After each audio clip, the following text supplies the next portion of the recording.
Olá, pagar uma dívida parece ser a parte mais simples, né? Mas e se o credor simplesmente não quiser receber? Ou então, o que acontece quando duas pessoas devem uma para outra ao mesmo tempo? Pois é, o direito brasileiro tem um monte de soluções inteligentes para essas situações. Nesta nossa análise, a gente vai explorar justamente essas formas, digamos, criativas e super eficazes de acabar com uma obrigação, que vão muito além daquela simples entrega de dinheiro.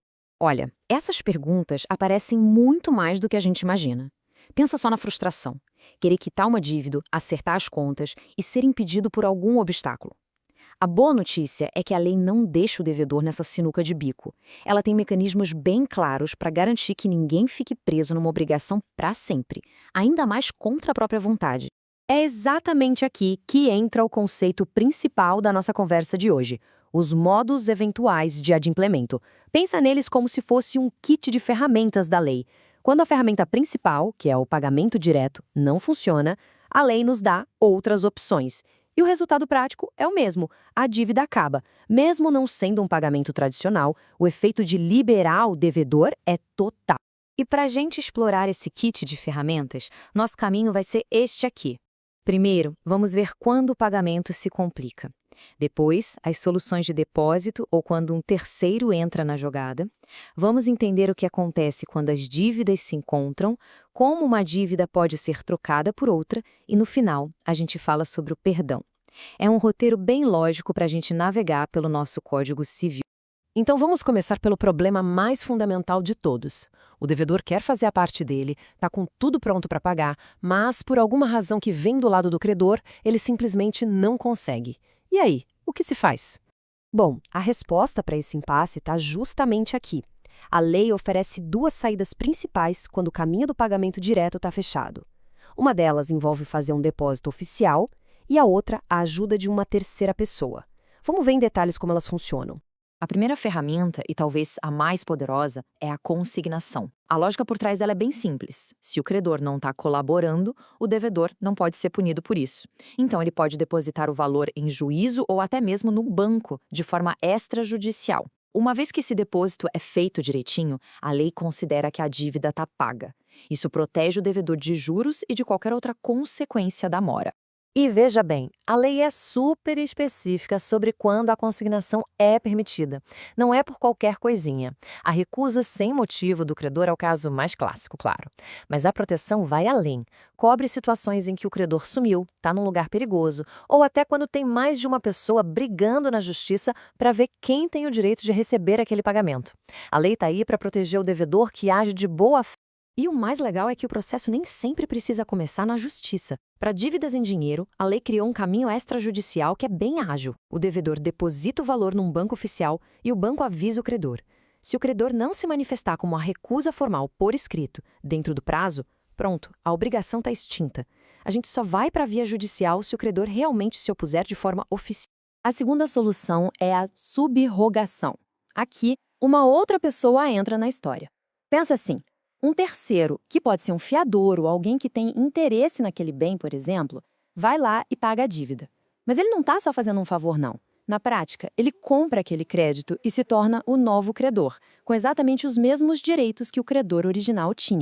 Então, para a gente entender bem a diferença, o ponto-chave é este.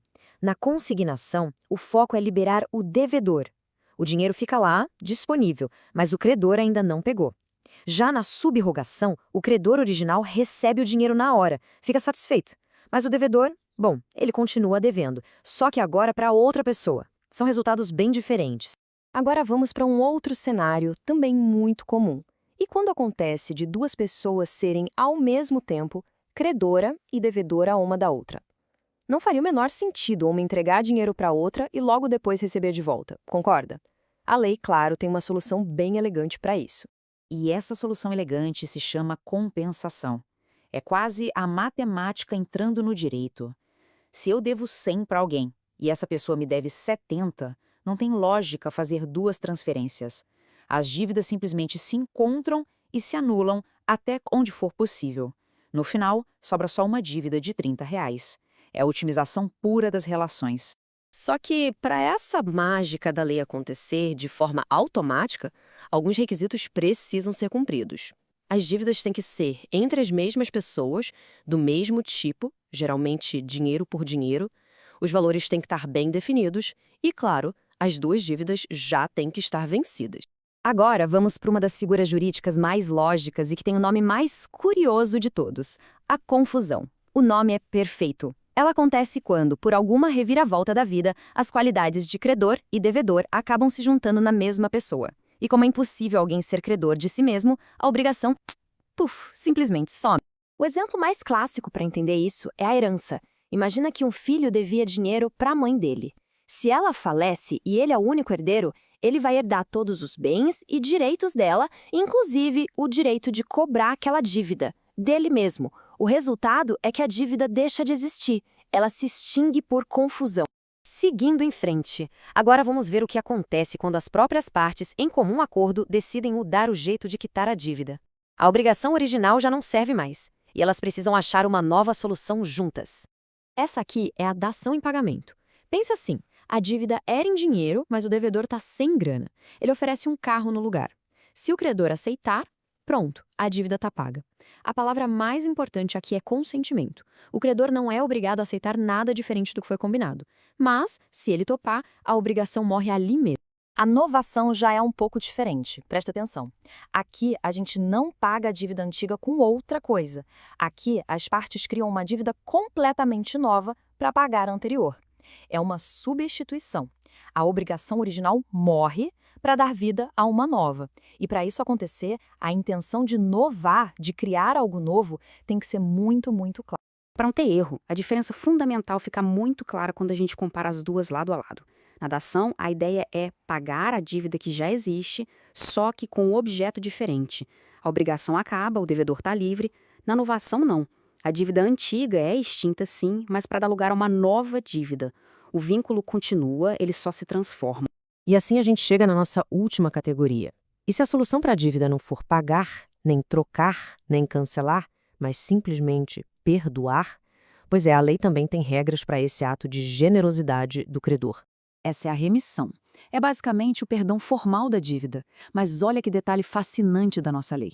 O devedor precisa aceitar ser perdoado. Parece estranho, né?